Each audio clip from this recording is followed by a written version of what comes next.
If you are not making mistakes you are not doing anything. आपको याद होगा जब आप साइकिल चलाना सीख रहे थे तो आपने ऐसी साइकिल से शुरुआत की थी जिसके दोनों तरफ ट्रेनिंग व्हील्स लगे हुए थे, क्योंकि हमें गिरने और चोट लगने से डर था। लेकिन हम सबका ऑब्जेक्टिव यही था कि हम किसी तरह से बिना ट्रेनिंग व्हील के साइकिल चलाना सीख सकें, और काफ़ी प्रैक्टिस के बाद हम साइकिल को दो पहियों में बैलेंस करने में प्रोफिशिएंट हो जाते हैं। अब इस लर्निंग प्रोसेस को समझते हैं। दोस्तों, ये परसिस्टेंस और प्रैक्टिस होती है जो किसी भी काम को करने के लिए प्रोफिशिएंसी लाती है।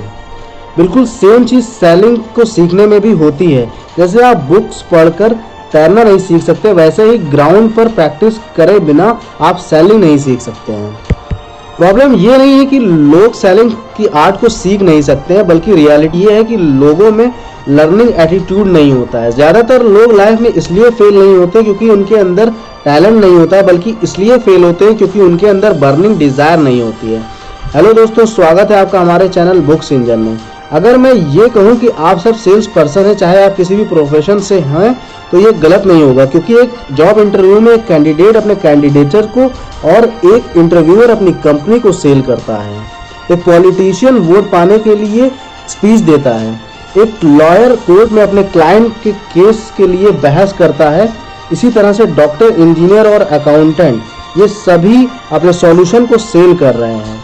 रॉबर्ट स्टीवेंसन ने सेल्स पर्सन की डिफिनेशन दी है। उन्होंने उसमें कहा है कि हर वो इंसान जो प्रोडक्ट, सर्विस या आइडिया सेल कर रहा है वो एक सेल्स पर्सन है। दोस्तों, एक सेल्स प्रोफेशनल ही प्रोडक्ट और सर्विस को प्रोड्यूसर से एंड यूजर तक पहुंचाता है। वो उस व्हील की तरह है जो इकोनॉमी को चला रहा है और इनकम जनरेट करने में हेल्प कर रहा है। इसीलिए देश और दुनिया की इकोनॉमी में उसका बहुत इंपॉर्टेंट रोल है। दोस्तों, जब एक सेलर सॉल्यूशन सेल करता है तो उसमें सेलर और बायर दोनों ही पार्टीज का बेनिफिट होता है, क्योंकि बायर को सॉल्यूशन और सेलर को उसकी सर्विस के पैसे मिलते हैं। अब आप इमेजिन करिए कि आपका सॉल्यूशन किसी को बेनिफिट दे सकता है, बट आपने उस सॉल्यूशन को उसे नहीं दिया, तो उसमें दोनों ही पार्टीज का नुकसान होता है, लॉस होता है।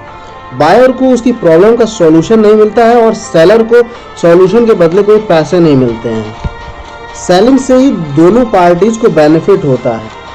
इसीलिए सेलिंग एक बहुत इंपॉर्टेंट रोल प्ले करती है हमारी लाइफ में। दोस्तों, हम एक वीडियो सीरीज देख रहे हैं जिसमें हम कई सारी इंटरेस्टिंग बुक्स की स्टडी कर रहे हैं। अभी हम एक बुक स्टडी कर रहे हैं जिसका नाम है यू कैन सेल। ये वीडियो उस बुक का 3rd पार्ट है। आपको हमारी ये वीडियो कैसी लगी कमेंट बॉक्स में ज़रूर बताएं। हमारी वीडियो को लाइक और शेयर करें और हमारे इस चैनल को सब्सक्राइब ज़रूर करें, और हमारी अगली वीडियो की नोटिफिकेशन के लिए बेल आइकन